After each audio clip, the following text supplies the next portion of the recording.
Hi there. If you're watching this, that means you're into cycling and you have considered in the past or you're considering now getting some new cycling pedals, if it's even worth it, what are some good brands to look into.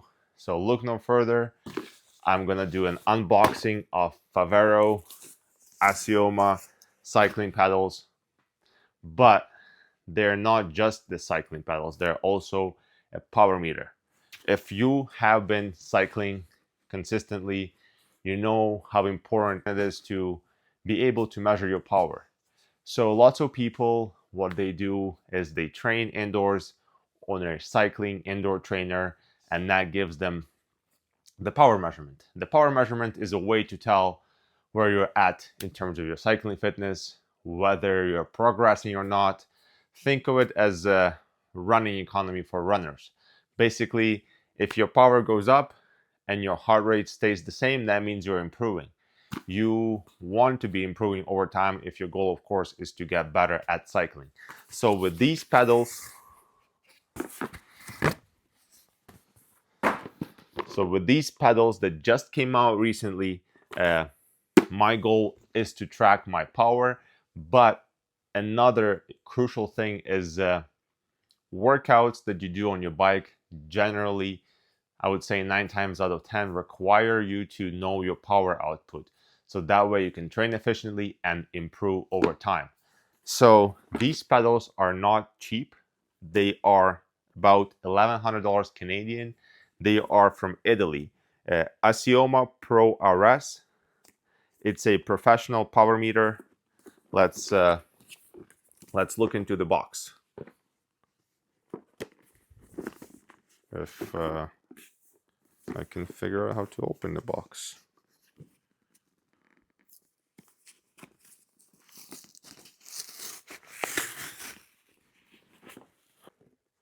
The box looks pretty solid, not gonna lie. The shipping was really quick. It got shipped on Monday from Italy, and it's here on Wednesday. Here are the pedals.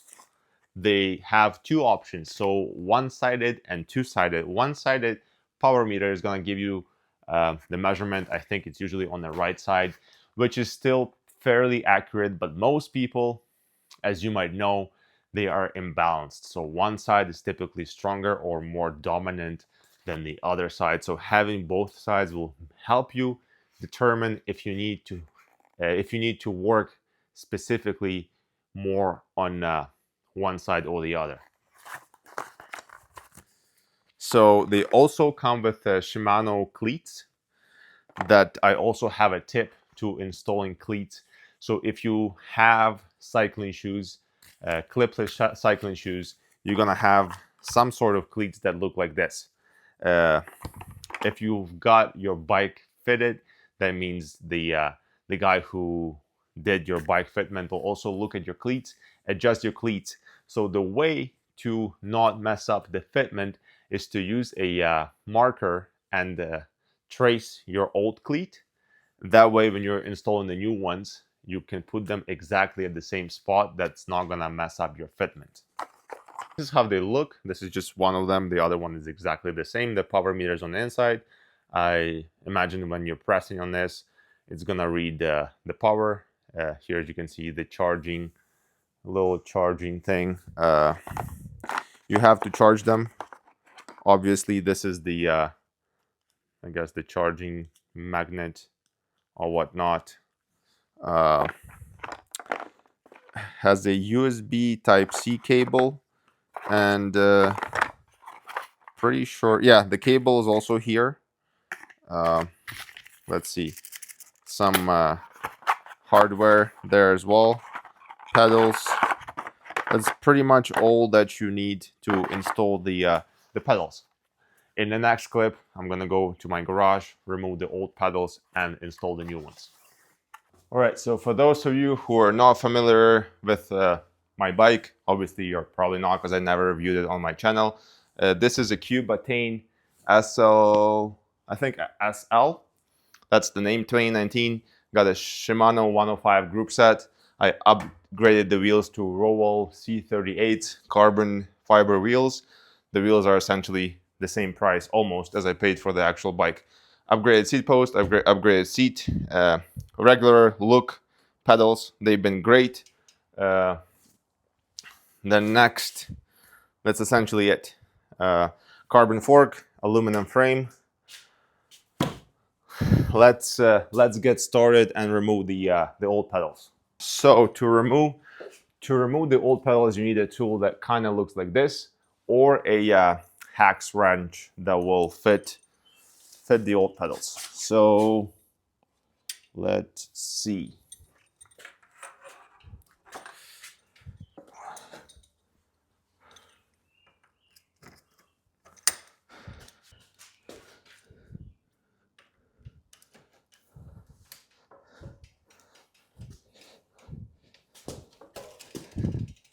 All right, this one's loose, which is already a good sign, I think.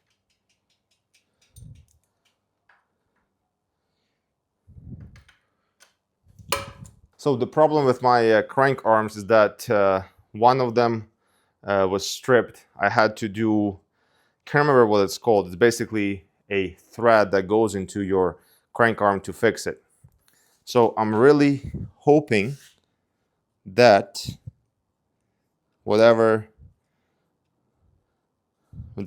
however they fixed it, because I took it to a bike shop, will allow me to install the new pedals with little to no problems. I see some spacers and I have no idea if I should run spacers or not now.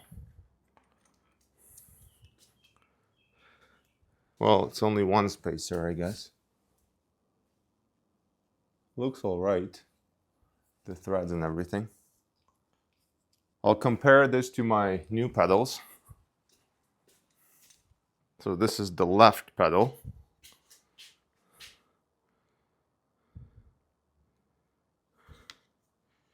Yeah, we'll see. I'll try to run without the spacer. All right. Wish me luck. I'm gonna spray the threads with some brake cleaner. Then I'm gonna apply grease and hope that nothing's fucked up.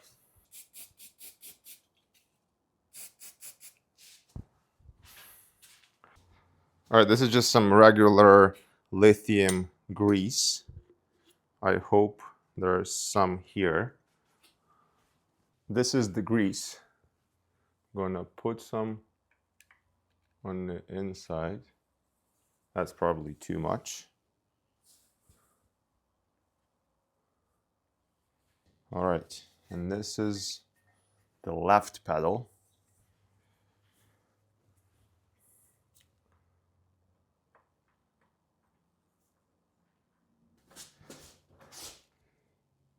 And it doesn't go. And are the threads different? They don't look that different.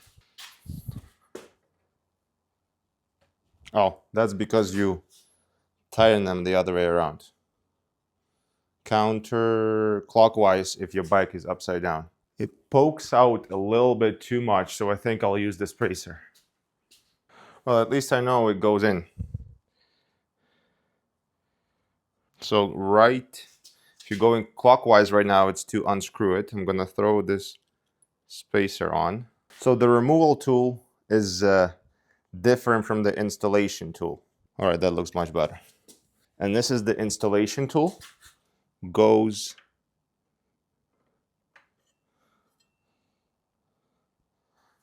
right over this part right here.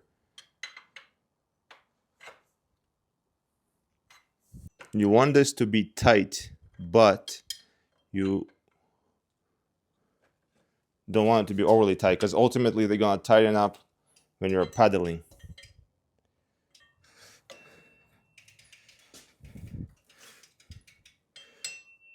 I think this should be good. Let's move on to the next side. All right, now this is all done. Let's flip the bike. So, looks like it's on.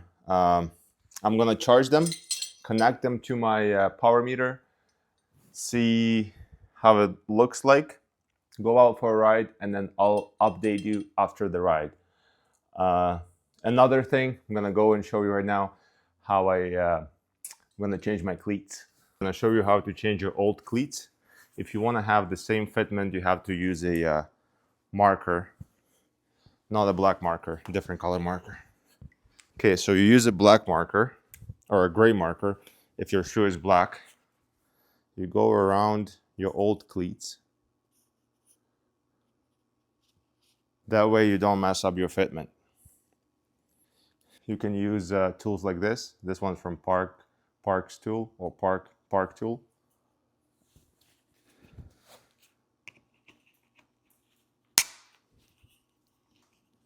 So one tip to figure out when you need to change your cleats is when you start unclipping without unintentionally unclipping. So what I mean by that is that when you're doing sprints and pulling up with your legs and using your hamstrings to push and pull the whole circle, the shoe starts to unclip.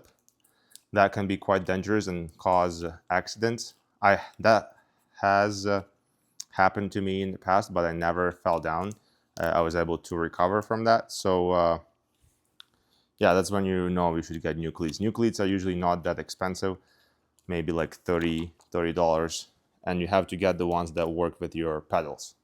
So here's how it looks like after I removed my old cleat. Then you're gonna have some hardware with your cleats as well. All kinds of screws. Well, I guess not all kinds, just enough for both sides. Okay, like so. Then you try to adjust. These cleats are different than my old ones, so this will feel different regardless. They are a little bit wider than what I used to have. All right, so this is how it looks like. And this is my old one.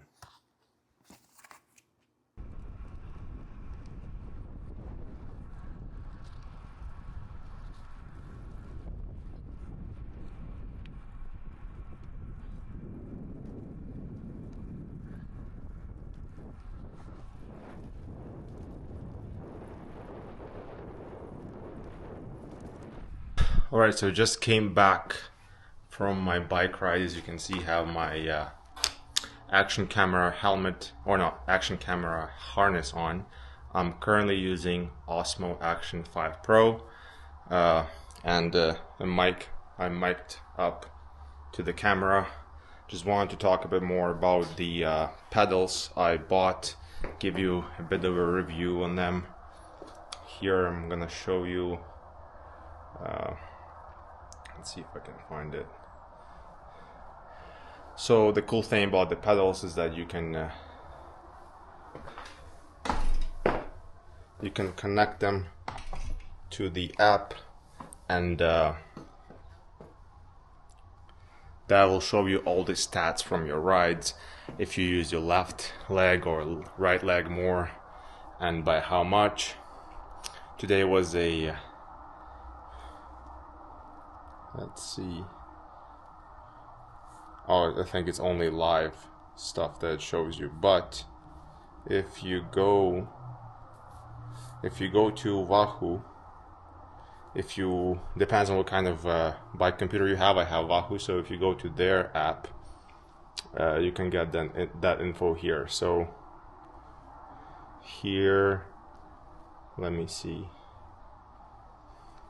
So my average power, left, right pedal. Here's left, right balance. So it's pretty cool. Definitely worth the investment, as you can use them on any kind of bike. Yeah, let me go through some of the things I think are a must-have, or I should say a must-have if you're trying to get serious about cycling and want to get faster. So I've been putting aside buying the power meter, or I've been putting aside buying a power meter, and I finally got these pedals, and I should have bought them sooner. Gives you lots of information during the ride, on the ride. You can do workouts outside, knowing your power output as you're going. So if you're looking to get into cycling, one thing you should know is the difference between the road bikes, gravel bikes, just casual bikes. But most people, they go for most people that like cycling, or also mountain bike. So if you're into mountain biking, that's a whole separate thing. But for serious riders, it's between gravel and road bike. Gravel bike is a bit more versatile, allows you to go out obviously on gravel, and road bikes are primarily used on pavement. So I decided to go back then with the aluminum frame. I paid about $1,800 Canadian at the time. It was slightly used, maybe 500 kilometers on the bike. I've had this bike for about 3 or 4 years now. The good thing about the bike is that it has a Shimano 105 group set. It's not electric, it's mechanical, but nonetheless it's a great group set for an entry-level bike. It raises it up a notch in terms of where it ranks amongst the bikes. Another crucial upgrade I made before I got the pedals were getting tubeless tires and carbon fiber wheels. It helped tremendously. I tried those. My friend of mine, he borrowed me his wheels. He has exact same setup on his bike, and I noticed the difference immediately. Getting better wheels is something you're gonna see right away. The gains are quick.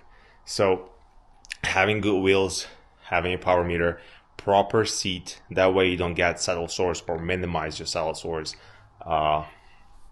And fitment is number one thing before you even consider any of those other things. Fit the bike for you and get it refitted every once in a while, maybe once a year or once every 2 years, because you will change your geometry. The way you sit will change, because you will get better. You will eventually want to get into more an aero position where you are sitting more parallel to the bike to go faster. So this is my review. Hope you enjoyed it. Subscribe, leave comments down below. Excited to hear your bike setup, what kind of cycling goals you have, and I'll keep you posted. In 3 weeks I'm doing Gran Fondo in Drumheller. In 7 weeks, 7.5, I'm doing Tour de Bonesse in Calgary. Yeah, training for that stuff.